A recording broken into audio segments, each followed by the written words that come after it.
Good morning and welcome to the science class. Students, it's about light issue. So आज class ऐसे ही होगी.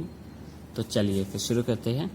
देखो, next chapter is our chapter number 7, control and coordination. कि हमारी body कैसे control होती है, कैसे इसे कोऑर्डिनेट किया जाता है, बाय यूजिंग कौन से सेल्स होते हैं वो, या आपके पास और कौन कौन parts, which part of our body involve in controlling our body and coordination also. So आपने कभी देखा होगा, जैसे आपने रन कर रहे हो आप, या फिर आप खेल रहे हो, आपके पास कुछ मूवमेंट है जिससे हमें पता चलता है कि कुछ वर्क हो रहा है. ओके, जैसे कैट रन कर रही है, उसने माउस को देखा, ठीक है. और क्या होता है, प्लांट्स ग्रो करते हैं सनलाइट्स की ओर. ये भी आपने ऑब्जर्व किया होगा अपनी डेली लाइफ में. जैसे dog run after the monkey, why it is so. ठीक है, कभी आपने ये भी देखा होगा कि children buffalo chew cut to help break through the food. So ऐसे मतलब समथिंग आपने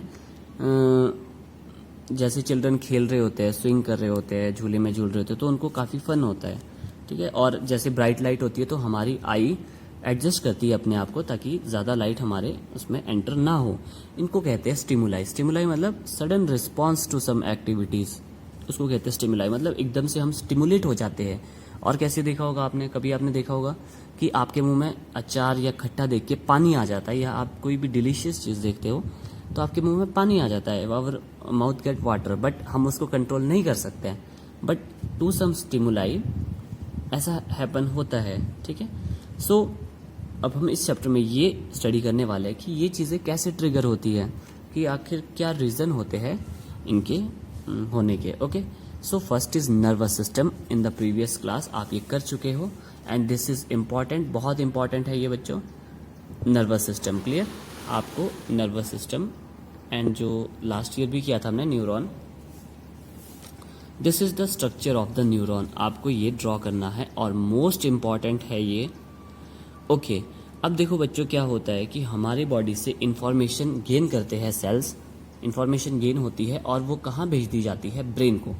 ब्रेन उसको इंफॉर्मेशन को इंटरप्रेट करता है और वो समझता है कि ये इंफॉर्मेशन अबाउट वट, किस बारे में है ये इंफॉर्मेशन. ये पेन की इंफॉर्मेशन है, या कुछ करना है, हमें स्टिमुलाई करना है, या हमें मसल्स की मूवमेंट करनी है, या हमें रन करना है, वॉक करना है, क्या करना है, उसके रिस्पॉन्स में वो ब्रेन इंटरप्रेट करता है उस चीज़ को. ठीक है, तो मतलब हर चीज़ को, जैसे लेटर सपोज आपका हैंड है, यहाँ पे मैंने टच किया, तो यहाँ पे टच करने पे आपको पता है सेंस ऑर्गन्स होते हैं आपके पास, 5 सेंस ऑर्गन्स होते हैं. ठीक है, सो सेंस ऑर्गन्स कौन कौन से होते हैं, जैसे नोज हो गया, टंग हो गया, आई होगी, स्किन हो गई, ये सारे आपके पास क्या है, ईयर, ये सारे क्या है आपके पास 5 सेंस ऑर्गन्स है.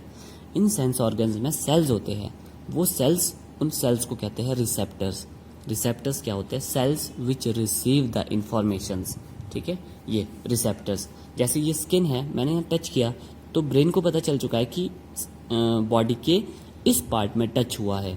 ठीक है, लेटर सपोज यहाँ पे कट लग जाए तो यहाँ से इन्फॉर्मेशन जाएगी, सेल्स यहाँ से इन्फॉर्मेशन भेजते हैं, उनको कहते हैं रिसेप्टर्स. ठीक है, वो रिसेप्टर्स क्या करते हैं, इन्फॉर्मेशन माइंड को भेजेंगे और कहेंगे कि यहाँ पे कट लग गया, कुछ करो.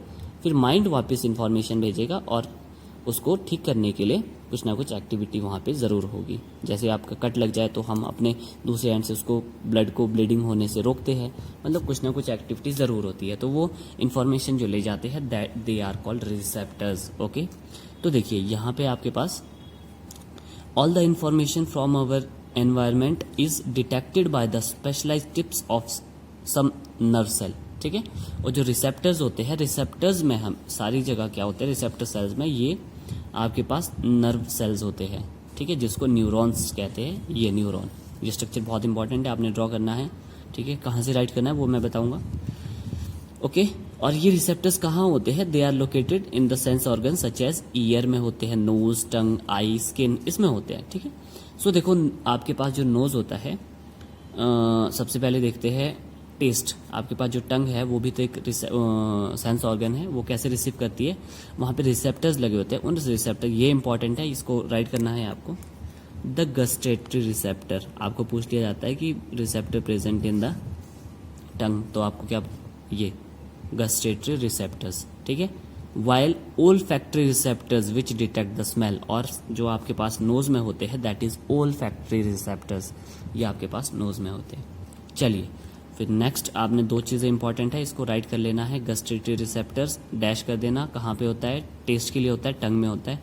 ओल्फैक्टरी ये स्मेल डिटेक्ट करता है, नोज में होता है आपके पास। चलिए फिर आपको ये ड्रॉ करना है न्यूरॉन स्ट्रक्चर, ठीक है, और इसको एक्सप्लेन भी करना है। इन्फॉर्मेशन एक्वायर्ड, और यहाँ से राइट करना है, फिर इसको पहले डायग्राम बनाया फिर यहाँ से आपने इसको राइट करना है। Information acquired at the end of the dendrite tip of the nerve cell set off a chemical reaction that creates an electric impulse. अब क्या होता है, लेट सपोज ये मेरा हैंड है, यहाँ पे भी आपके पास न्यूरॉन होता है, पूरी बॉडी में न्यूरॉन सेल्स होते हैं, ठीक है। जैसे यहाँ पे टच किया, लेट सपोज यहाँ टच हुआ, तो जहाँ पे टच होता है वहाँ पे एक केमिकल सिक्रीट हो जाता है बॉडी में। जैसे मैं यहाँ टच कर रहा हूँ तो यहाँ पे एक केमिकल सिक्रीट हुआ, उस केमिकल को रिसीव कौन करता है, डेंड्राइट्स, ये डेंड्राइट्स। इज इट क्लियर, यहाँ पे टच हुआ, केमिकल सिक्रीट हुआ, और उस केमिकल को किसने डिटेक्ट किया, इस डेंड्राइट्स ने। अभी डेंड्राइट क्या करता है, देखो, this impulse travel from the dendrite to the cell, अच्छा, set off the chemical that creates a electric impulse. अब ये क्या करता है, यहाँ पे एक इलेक्ट्रिक इम्पल्स क्रिएट करता है। जैसे यहाँ पे टच हुआ, केमिकल सिक्रीट हुआ, इसने डिटेक्ट कर दिया, डेंड्राइट से यहाँ पे उसने डिटेक्ट किया। डिटेक्ट करने के बाद क्या किया, उसने इलेक्ट्रिकल इम्पल्स, ठीक है, एक तरंग छोड़ी, तरंग बोलते हैं इलेक्ट्रिकल इम्पल्स, एक तरंग बनी वहाँ पे, और क्या हो गया, वो जो impulse travel from dendrite to the cell body, फिर इस डेंड्राइट से कहाँ जाएगी, वो सेल बॉडी में। ये आपके पास सेल बॉडी है, डेंड्राइट से वो इलेक्ट्रिकल इम्पल्स यहाँ आ गई है, ठीक है। Eight the end of the, फिर यहाँ से सेल बॉडी से एक्सॉन के थ्रू कहाँ पहुँच जाएगी, नर्व एंड में, एंड में। अब देखो एंड पे क्या होता है, लेटर सपोज आपके पास ऐसे दो न्यूरॉन्स इमेजिन कर लेते हैं, ये आपका दो न्यूरॉन्स है। वैसे बहुत सारे स्ट्रक्चर्स होते हैं न्यूरॉन्स के, और कंटिन्यूस ऐसे करके ये हमारी पूरी बॉडी में जुड़े होते हैं, आगे से आगे बहुत छोटे सेल्स होते हैं। तो ये आपका लेटर सपोज 2 डेंड्राइट्स है, ठीक है। अब क्या होता है, इस डेंड्राइट्स ने इंफॉर्मेशन गेन की और आगे पास कर दी यहाँ तक, ये इसकी नर्व एंडिंग, यहाँ पे ये खत्म हो रहा है। अब इस एंडिंग पे क्या करता है, ये फिर से केमिकल सिक्रेट करता है, फिर नेक्स्ट वाला न्यूरॉन का जो डेंड्राइट होगा वो उस केमिकल को गेन करेगा और इलेक्ट्रिक इम्पल्स में कन्वर्ट करेगा। फिर वो इलेक्ट्रिकल इम्पल्स को सेल बॉडी में भेज दिया जाएगा, सेल बॉडी से एक्सॉन के थ्रू सेल एंड पे, नर्व एंड पे। अब नर्व एंड पे फिर नेक्स्ट वाले पे क्या होता है, केमिकल सिक्रेट होता है, फिर अगेन नेक्स्ट जो डेंड्राइट होगा वो रिसीव करेगा। तो इस तरह करके आपके पास ब्रेन तक इन्फॉर्मेशन पहुंचती है। इज इट क्लियर, क्या हुआ, जैसे स्किन में टच हुआ, डेंड्राइट्स ने डिटेक्ट किया, इलेक्ट्रिकल इम्पल्स में कन्वर्ट करके सेल बॉडी को सेंड किया, सेल बॉडी ने एक्सॉन के थ्रू नर्व एंडिंग पे सेंड किया। अब क्या होता है, देखो, दो नर्व, जैसे लेटर सपोज ये 2 नर्व्स है आपके पास, इन 2 नर्व्स के बीच जो गैप होता है ना, उसको बोलते हैं साइनेप्स। अभी इसमें स्टडी करने वाले हम नेक्स्ट। देखिए, at the end of the axon the electrical impulse set off the release of some chemicals, end पे chemical, this chemical across the gap and synapse starts similar electrical impulse in the dendrite of the next neuron. कि जो यहाँ पे जब यहाँ से signal गया, यहाँ तक पहुँचा, यहाँ से केमिकल सिक्रेट किया, फिर नेक्स्ट वाले डेंड्राइट ने उसको रिसीव किया, ठीक है, फिर नेक्स्ट वाले डेंड्राइट ने उस सिग्नल को रिसीव किया, फिर वो इलेक्ट्रिकल इम्पल्स पे कट करके नेक्स्ट न्यूरॉन वो सेंड करता जाएगा। सो मतलब जो दो न्यूरॉन के बीच स्पेस होता है उनको साइनेप्स कहते हैं। ये इंपॉर्टेंट है, यहाँ पूछा भी जाता है ये क्वेश्चन, ठीक है। It has already come in your examination. So बस यहीं तक कर लेना। इस तरह से आपके पास क्या होता है, सो लास्ट में राइट करना, in this way information travels from the different parts of the body to the brain. So that's it, ठीक है।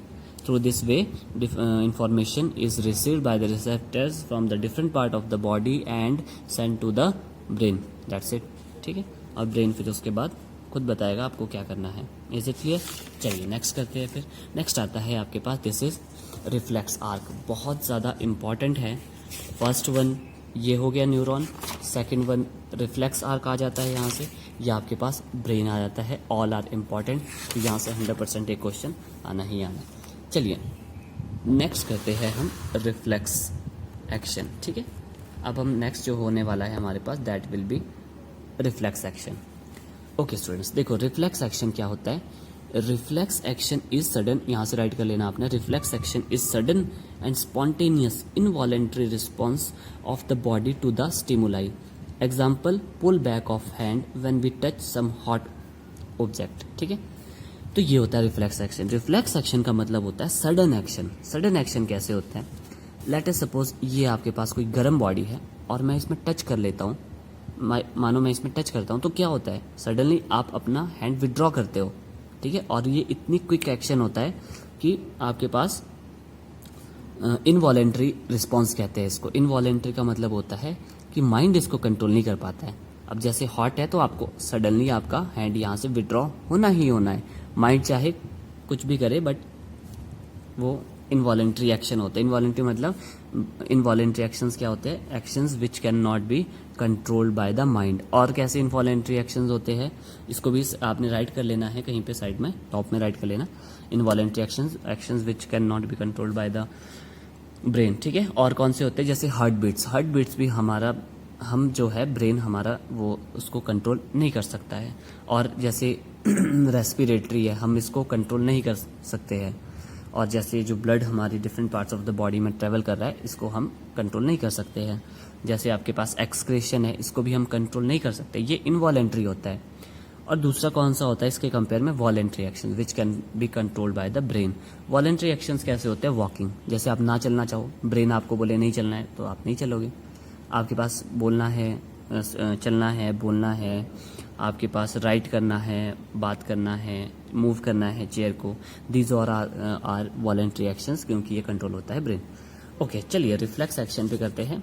Reflex action and reflex arc दोनों ही सेम इसमें आपने कर लेना है, रिफ्लेक्स आर्क, ठीक है। तो रिफ्लेक्स एक्शन आपने राइट कर लिया। ओके, तो इसका जो फिगर है वो ये डायग्राम आपको ड्रॉ करना है, ठीक है। रिफ्लेक्स एक्शन राइट किया, फिर रिफ्लेक्स आर्क वही हेडिंग देकर ये राइट किया, फिर डायग्राम बनाना है। देन देखो आपने कहाँ से राइट करना है, देखो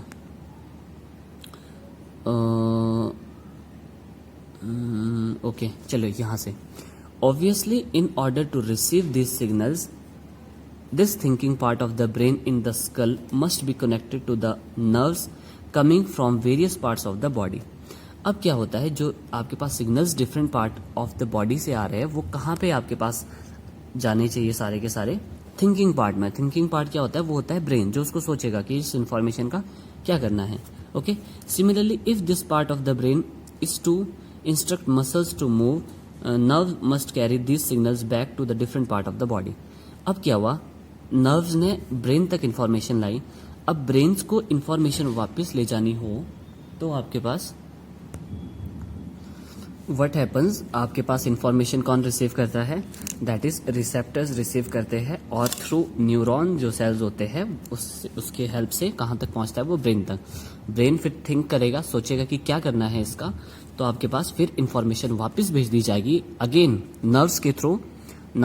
और आपके पास किसको भेज दी जाती है, मसल्स को, और मसल्स ही तो मूवमेंट करती है बॉडी में।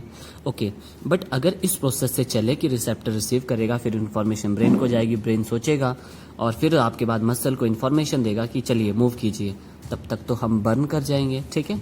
सो देखो नेक्स्ट क्या बोलता है, if all this is to be done when we touch hot object it may take enough time. बहुत टाइम लगेगा ना ब्रेन को इन्फॉर्मेशन भेजना, वो सोचेगा, फिर मसल मूव करेगी, बहुत टाइम लगेगा। Enough time for us to get burn, और हम तब तक जल जाएंगे, ठीक है। अब देखो उसके अलावा दूसरा क्या बॉडी में हमारे पास इनबिल्ट एक प्रोसेस होती है।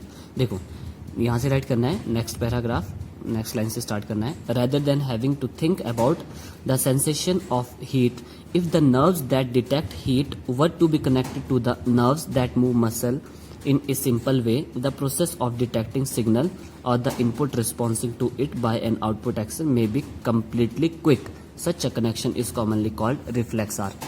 ये क्या कहता है कि लेट अस सपोज जो आपके पास जो नर्व्स है जो सेंस कर रही है, जैसे ये हॉट ऑब्जेक्ट था, इसने टच कर लिया तो ये रिसेप्टर्स थे, इन्होंने रिसीव किया इन्फॉर्मेशन।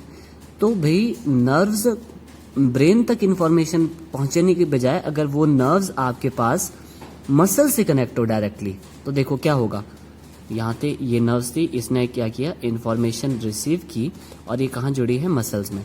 तो क्या हुआ, जैसे इसने हॉट बॉडी को टच किया, मसल्स ने क्या कर दिया, उसको मूव कर दिया। मसल ने मूव किया तो क्या हो गया आपके पास, हम जलने से बच गए। तो वही ये चीज़ बोल रहा है यहाँ पे कि भाई rather than having think of sensation, ये पता चले हमें हीट हुआ है हमारा हैंड, तो उसकी बजाय क्या करते हैं, अगर नर्व्स हमारी डायरेक्टली मसल्स में कनेक्टेड हो तो तो आपके पास क्या हो सकता है, हम जलने से बच सकते हैं और हमारी प्रोसेस भी फास्ट हो सकती है। सो यहाँ तक आपने एक लास्ट लाइन और राइट करना है, reflex arc are formed in this spinal cord itself although the information input also goes on to reach the brain. ये चीज़ें हमारे अंदर पहले से ही इनबिल्ट होती है। लेट अस सपोज भूकंप आता है या फिर ऊपर से पत्थर गिर रहे, तो हम सिर पकड़ के बैठ जाते हैं, ऐसी मतलब एक पोजीशन होती है हमारी, क्योंकि हमारी बॉडी में वो इनबिल्ट है कि अगर ऐसे कोई डिजास्टर आता है तो सबसे पहले हेड इंजरी आपने मतलब हेड इंजरी से बचना है।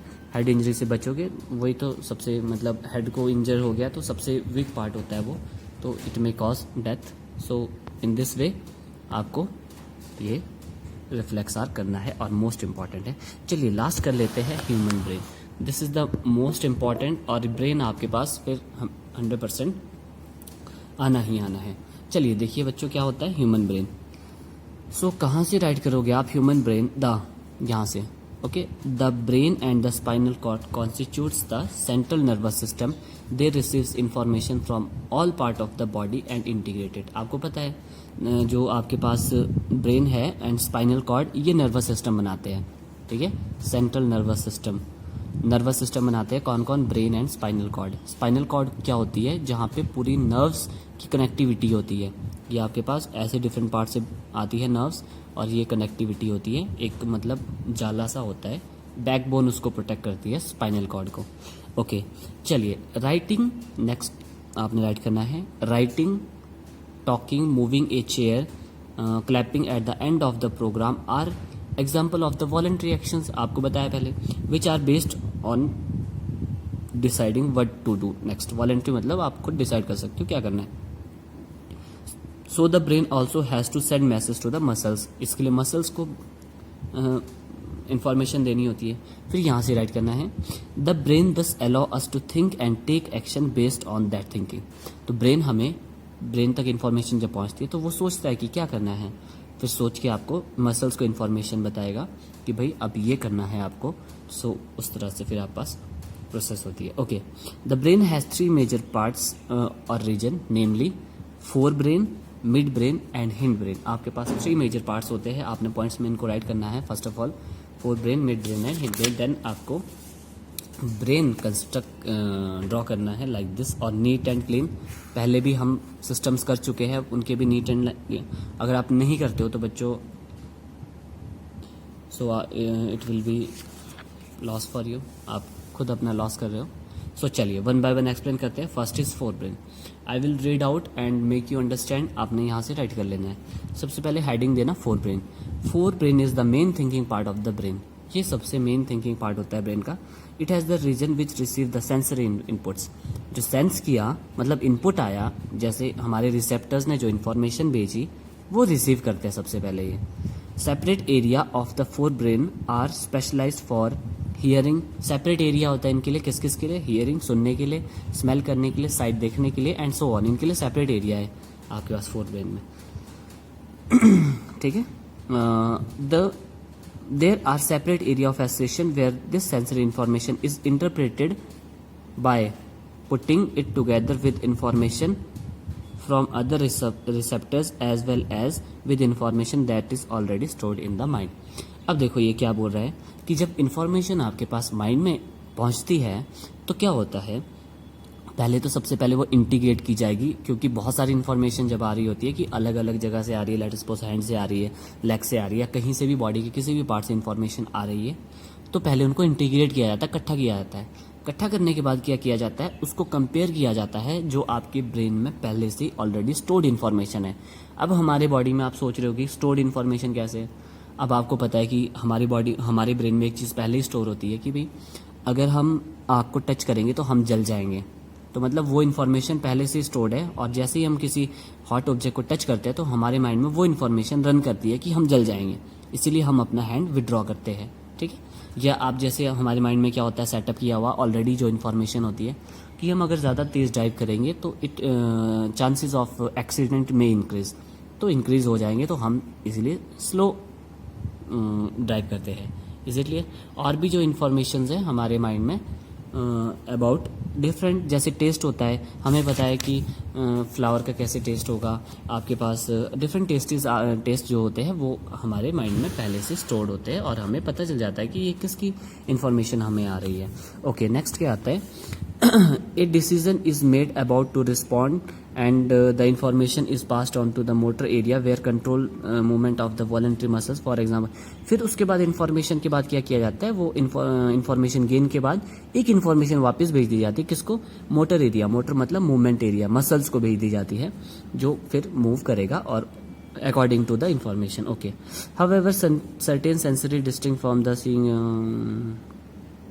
ओके, चलिए आपने यहाँ तक इसको राइट कर लेना है। तो आपके पास जो फोर्थ ब्रेन है दैट इज ओवर। नेक्स्ट करते हैं हिंड ब्रेन और दोनों इकट्ठा ही करेंगे हम, hindbrain and the mid brain आपने इकट्ठा ही करना है, टॉप में राइट करना, हिंड ब्रेन एंड कंस्ट्रक्ट ये ड्रॉ करना है आपको। चलिए नेक्स्ट करते हैं। देखो, our mouth waters when we see food we like without our meaning, हमारे मुंह में पानी आ जाता है, हमारी कोई कंट्रोल नहीं होता। Our heart beats without our thinking about it, our heart beats without our thinking about it तो वो भी इनवॉलेंट्री एक्शन हो गया, हार्ट बीट चलती रहती है। In fact we can not control this action easily by thinking about them even if we want to, हम इन्हें कंट्रोल कर ही नहीं सकते चाहे जो मर्जी कर दे। सो यहाँ तक राइट किया, फिर नेक्स्ट राइट करना है। So in between the simple reflex action like change in the size of the pupil, हमारी जो आई में प्यूपिल है वो भी आपके पास रिफ्लेक्स एक्शन है, and thought out action such as moving a chair, there is another set of muscle movement over which we do not have any thinking control. जैसे प्यूपिल होती है ना, जैसे ज़्यादा लाइट आएगी तो हमारी आईज जो है ऑटोमेटिकली डिम हो जाएगी, हम चाहे या ना चाहे, फिर भी हो जाता है वो। Okay, many of the involuntary actions are controlled by the mid brain and the hide brain. ये जो इनवॉलेंट्री एक्शंस है वो mid brain and hind brain control करता है। All these involuntary actions including blood pressure, salivations, मुंह में saliva आना, and the vomiting are controlled by the medulla in the hide brain. Vomiting वगैरह है, जो सलाइवेशन है, ब्लड प्रेशर है, वो कौन करता है control, medulla in the hide brain. Okay, next paragraph से आपने स्टार्ट करना है, नेक्स्ट लाइन से। Picking there are possible due to the part of the hindbrain. Okay, walking in a straight line, riding a bicycle, picking up a pencil, these are possible due to the part of the hindbrain. ठीक है, walk करना straight line में, ride करना bicycle को, वो एक hind brain का सेरिबुला part है, वो इसको कंट्रोल करता है। This is part of the hind brain called the cerebellum, इसको जो कंट्रोल करता है वो सेरिबुला करता है। It is responsible for the precision of the voluntary actions and maintaining the posture and balance, और जो ये मेंटेन पॉस्चर और बैलेंस भी यही कंट्रोल करता है बॉडी में। मोस्ट इंपॉर्टेंट है, ये बहुत बार पूछा जा चुका है पहले भी, सेरिबुला की what is the function of the cerebellum. So students, in this way our topic is over. आज इतना ही करते हैं। 3 चीज़ हमने की है। सबसे पहले तो हमने किया न्यूरॉन्स किया था, न्यूरॉन्स के बाद हमने रिफ्लेक्स आर किया, देन लास्ट में हमने ब्रेन किया है। सो 3 पार्ट्स किए हैं और आपने इसके अच्छे से प्रॉपर नोट्स बनाने हैं, and this is most important, and I will forward you the solutions of this questions. आपके पास सॉल्यूशंस मैं फॉरवर्ड करने वाला हूँ, ये वाले है। What is the difference between the reflex action and the walking? What happen the synapse, ये क्या है, what happens at the synapse, synapse पे क्या होता है, जो गैप होता है न्यूरॉन्स के बीच, वहाँ पे क्या हैपन होता है, और ये मेंटेन बॉडी पॉस्चर ये कौन मेंटेन करता है, ये अभी हमने। What is the role of the brain in the reflex action, brain का क्या रोल होता है, I will forward it, और आपने यहाँ तक इसको फिनिश करना है। So students, thank you so much. See you tomorrow. Till then, stay safe and be happy. Thank you.